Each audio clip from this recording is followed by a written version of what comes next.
Most history books will tell you that South African history began in 1652 when the Dutch East India Company anchored in Table Bay.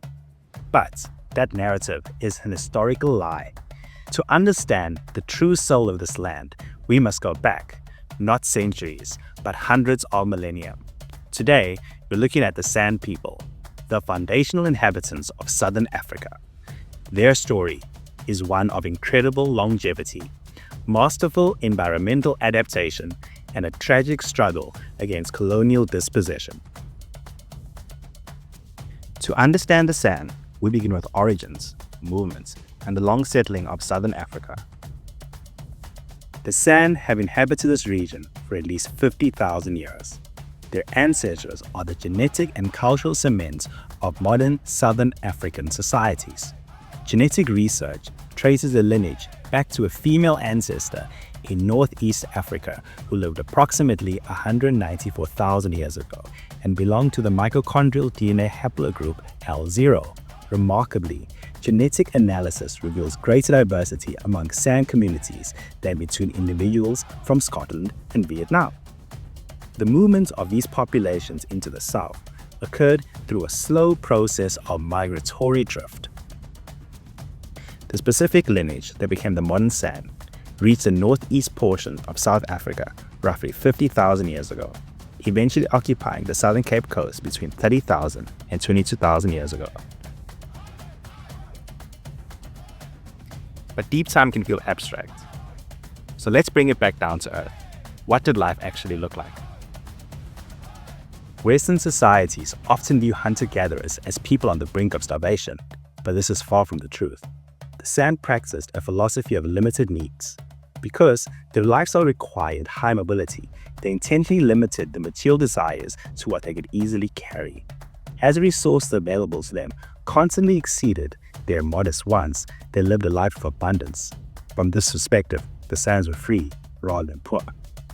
Because they were not consumed by the struggle for survival, the San developed a rich spiritual and cultural archive.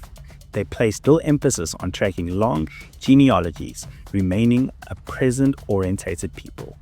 Their prolific rock paintings and engravings served as a record of their mythology and deep connection to the land rather than a mere documentation of daily chores. For example, people like the Khan spent 15 to 20 hours a week securing food, and their diet was incredibly diverse. Wild plants, roots, and berries. They hunted both large and small game such as buffalo, antelopes, zebra, hares, porcupines, and tortoises. They foraged wild honey and insects. And along the coast, they gathered shellfish and fish using lines, bone harpoons, and clever stone fish traps. And once you understand that rhythm, mobility, limited needs, and skill, you can understand the next layer, how society was organized.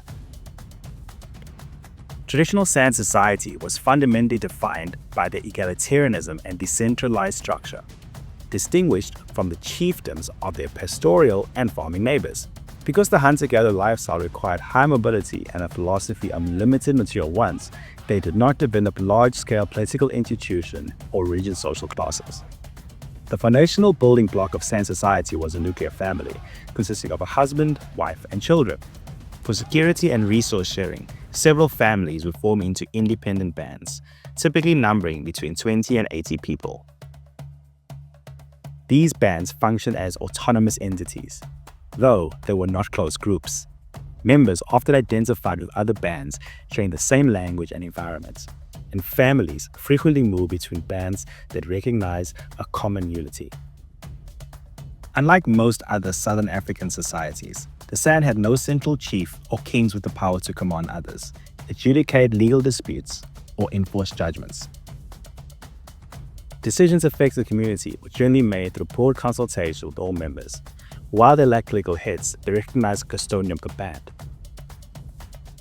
This role was largely symbolic and ritualistic. The custodian was recognized by taking the head of the line when the band moved to a new territory. The custodian would traditionally start in first fire at a new camp, using fire sticks, from which other families would take brands for their own shelters. Among certain groups, the office was hereditary, and custodians held symbolic control over rights to water and vegetable foods within the band's territory. Now, Egalitarian doesn't mean conflict-free. In small communities, tension can become dangerous, fast. But no central authority meant conflict had to be managed differently. The Sand viewed eternal conflict with extreme gravity, as poison arrows used for hunting were lethal. Even a small scratch could result in death. When theft and adultery occurred, the wrong party might take direct action against the offender. However, the entire band was highly motivated to intervene and reconcile members quickly, as the loss of a single hunter represented a significant blow to the group's food supply and social stability. And that logic, mobility, and limited accumulation shaped how the Sand thought about property. As a society was not tied to the accumulation of wealth, there was no concept of individual land ownership. Instead, bands recognized territories over which they had prior rights to specific resources. While one band might have exclusive rights to water and veldkos in specific areas, game animals were not often considered private property and could be followed across territorial lines. Social life was organized around a clear but complementary division of labor. Women were typically responsible for childcare and the majority of the food supply, spending their time gathering plants, roots, and berries near the campsites. Men were the primary hunters, providing the meat through the use of bows and poison arrows. Despite this division, the society was built on collective responsibility. While a woman could gather plants primarily for her own nuclear family, the meat from the large kill was distributed among all members of the band according to set rules. Duties were shared, and the group functioned as a mutual support network, ensuring that all members, even those not directly involved in specific hunts, received a share of the community's resources. Let's step into a sand camp for a moment. The Sand lived in temporary portable shelters or natural rock shelters, which allowed them to move as local resources were depleted. Despite the mobile nature of these camps, they maintained a strict domestic order. Shelters were often built close together, sometimes close enough for sisters in different households to hand items to one another. Each married couple established their own fire and shelter. From the age of puberty, boys slept together by their own communal fire, while girls of the same age slept with other single women. Because bands were isolated and small, relationships were necessarily intimate. Members were said to be able to recognize the individual footprints of another person as easily as their faces. In a life lived close to the land, the boundary between the everyday and the sacred was thin. Sand spirituality and art were deeply interconnected, serving as a comprehensive archive of their mythology, ecological knowledge, and social cohesion. The religious framework was not based on the veneration of ancestors, but was instead centered on a present-orientated worldview and a complex relationship with the spirit world. The Sand worshipped a deity named Cradle, who is believed to have made all things. Cradle was most commonly embodied as the mantis, a figure that held Sand's poetic and spiritual imagination. The Sand maintained a spiritual connection to the heavens, singing and praying to the sun, moon, and stars for guidance and success in hunting. Sand mythology often depicted a primordial time when animals and trees were people who spoke and interacted with one another in friendship. The communal dance was the most vital expression of Sand spirituality, serving as a mechanism for healing and reaching the spirit world.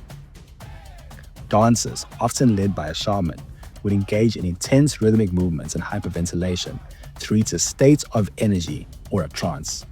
In this state, they believed they could access spiritual forces to resolve communal tensions or personal problems. During the dance, shamans would describe transforming into animal spirits, frequently the eland, while experiencing physical symptoms like nosebleeds and hallucinations. The dances often involved meticulous miming of animal behavior, such as the courtship of an eland bull, the movement of a kudu, or vultures devouring a carcass. And this spirituality left traces, not just in stories, but in stone. The Sand were prolific artists who left an immense cultural legacy through rock painting and engravings that date back as far as 73,000 years ago, providing some of the earliest evidence of symbolic thinking. Their art naturally depicted animals, with the eland being a particularly sacred and dominant subject. In contrast to the realistic animals, human figures were typically depicted as stick-like. Beyond animals, The art recorded hunting scenes, ritual dances, and historical conflicts.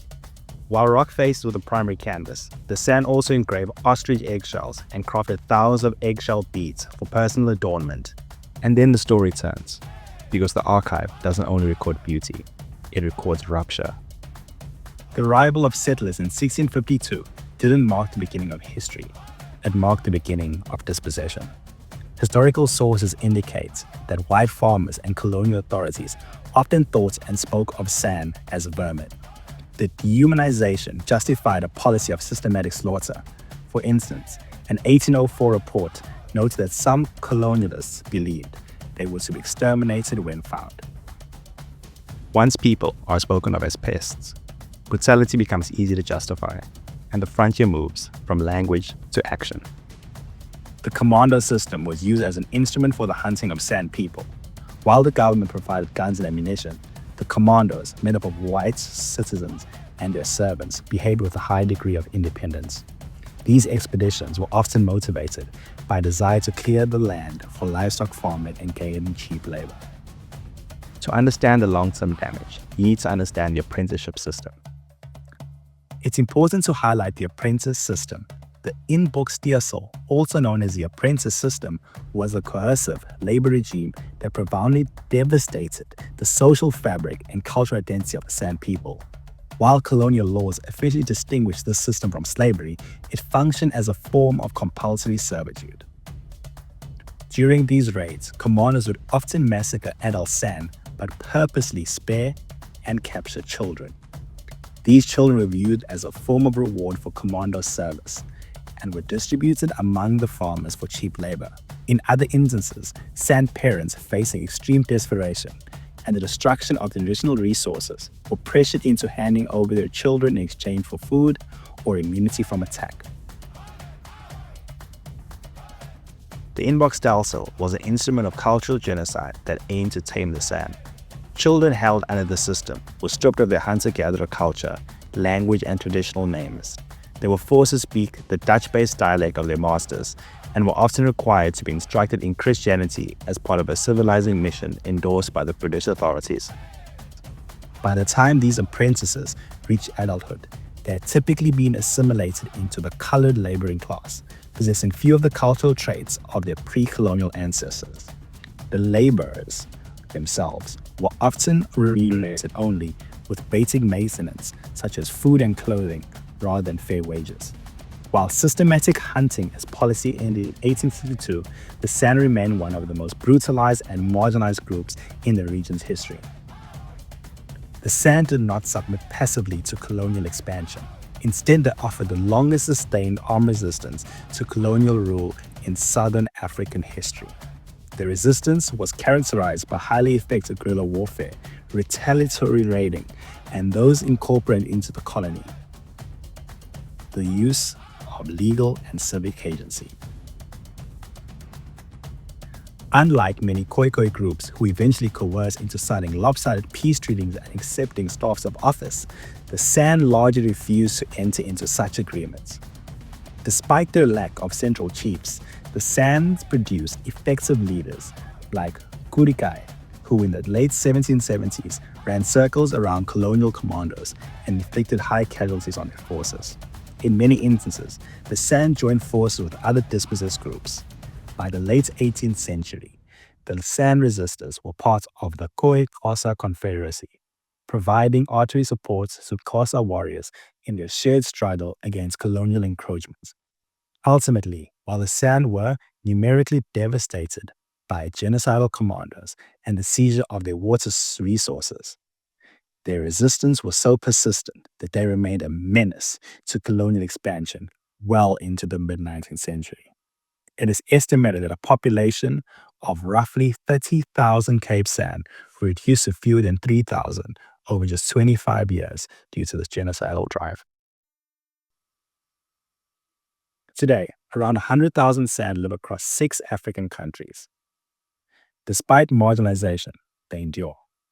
Their stories, their languages, their worldview form the bedrock of decolonized history.